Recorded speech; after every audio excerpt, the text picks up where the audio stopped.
بسم اللہ الرحمن الرحیم۔ السلام علیکم۔ سلمہ رضی اللہ تعالیٰ عنہا کہتی ہیں کہ جب ابو سلمہ رضی اللہ تعالیٰ عنہ کی آنکھیں موت کے وقت پتھرا گئیں تو رسول اکرم صلی اللہ علیہ وآلہ وسلم تشریف لائے اور اپنے ہاتھ سے ان کی آنکھیں بند کی اور پھر فرمایا جب روح قبض کی جاتی ہے تو اس کی بینائی بھی روح کے ساتھ چلی جاتی ہے۔ ابو سلمہ رضی اللہ تعالیٰ عنہ کے گھر والے یہ سن کر سمجھ گئے کہ ابو سلمہ رضی اللہ تعالیٰ عنہ کا انتقال ہو گیا اور وہ رونے لگے۔ آپ صلی اللہ علیہ وآلہ وسلم نے فرمایا اپنے نفسوں پر بلائی کے سوا اور کوئی دعا نہ کرو، اس لیے کہ اس وقت جو کچھ تمہاری زبان سے نکلتا ہے فرشتے اس پر آمین کہتے ہیں۔ اس کے بعد آپ صلی اللہ علیہ وآلہ وسلم نے فرمایا اے اللہ ابو سلمہ رضی اللہ تعالیٰ عنہ کو بخش اور ان کا مرتبہ بلند فرما کر ان لوگوں میں ان کو شامل فرما دے جن کو راہ مستقیم دکھائی گئی ہے، اور ان کے پسماندگان کی کارسازی فرما، اور اے تمام جہانوں کے پروردگار ہم کو اور ان کو بخش دے اور ان کی قبر میں کشادگی فرما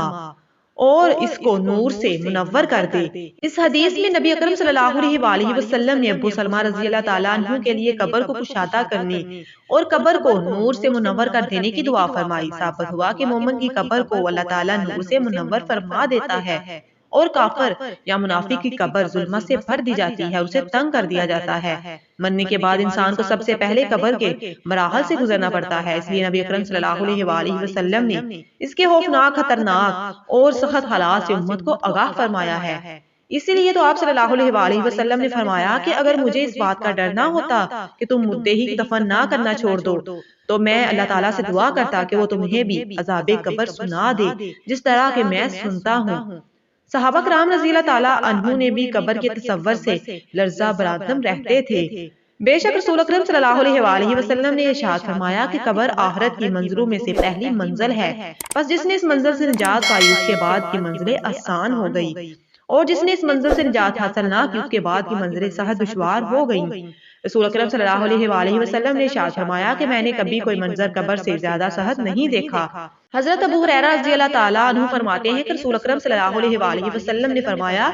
کہ مردہ کو جب قبر میں ڈال کر لوگ واپس آتے ہیں تو وہ ان کے جوتوں کی آواز سنتا ہے۔ اگر وہ مردہ مومن ہوتا ہے تو نماز اس کے سر کے پاس، روزہ اس کے دائیں جانب، زکوٰۃ اس کی بائیں جانب، اور دوسرے نیک اعمال، صدقہ خیرات، صلہ رحمی اور لوگوں سے اچھا سلوک وغیرہ اس کے پاؤں کے پاس آ جاتے ہیں۔ جب اس کی سر کی طرف سے کوئی آتا ہے تو نماز اس کے قریب آنے سے روکتی ہے، اس کی دائیں جانب کوئی آتا ہے تو روزہ اس کو اپنے قریب آنے سے روکتا ہے،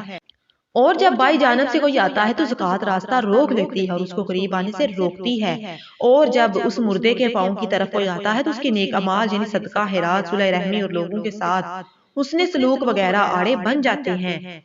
پھر اس سے کہا جاتا ہے کہ بیٹھ جاؤ، چنانچہ وہ بیٹھ جاتا ہے اور اس کو سورج ایسے دکھائی دیتا ہے جیسے غروب ہونے کو ہے۔ پھر اس سے کہا جاتا ہے کہ تم اس شخص کے بارے میں جو تم میں مبعوث ہوا تھا کیا کہتے ہو، اس کے متعلق کیا گواہی دیتے ہو؟ وہ کہتا ہے مجھے ذرا نماز پڑھ لینے دو۔ اسے کہا جاتا ہے کہ تم عنقریب یہ کام کر لو گے، پہلے اس سوال کا جواب دو کہ تم اس شخص کے بارے میں جو تم میں مبعوث ہوا تھا کیا کہتے ہو اور کیا گواہی دیتے ہو؟ وہ کہے گا کہ یہ محمد مصطفیٰ صلی اللہ علیہ وآلہ وسلم ہے،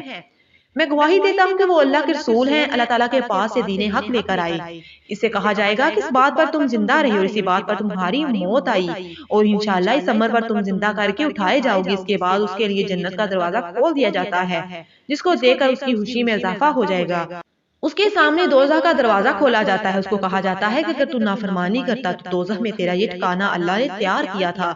اس کو دیکھ کر اس کی خوشی اور شک میں اضافہ ہو جاتا ہے، اور اس کے لیے قبر 70 خاک کشادہ کر دی جاتی ہے اور منور کر دی جاتی ہے، اور دوبارہ اس کا جسم پہلی حالت میں لوٹا دیا جاتا ہے اور اس کی روح کو عمدہ اور پاکیزہ خوشبو میں رکھ دیا جاتا ہے، یعنی ان پرندوں کے پیٹ میں جو جنت کے درختوں پر چڑھتے پھرتے ہیں۔ اس آیت مبارکہ کا یہی مفہوم ہے۔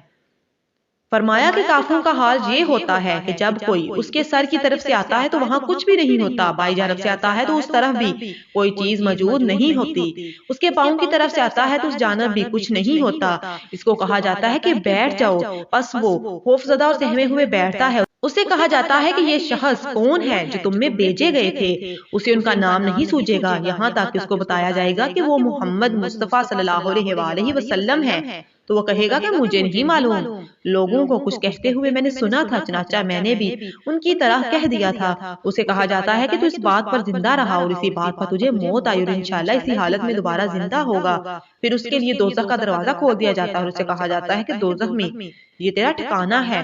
اس کو دیکھ کر اس کی حسرت اور ہلاکت میں اضافہ ہو جاتا ہے۔ پھر جنت کا دروازہ کھولا جاتا ہے اور اسے کہا جاتا ہے کہ اگر تو فرما برداری کرتا تو جنت میں یہ تیرا ٹھکانہ اللہ تعالیٰ نے تیرے لیے تیار کیا تھا۔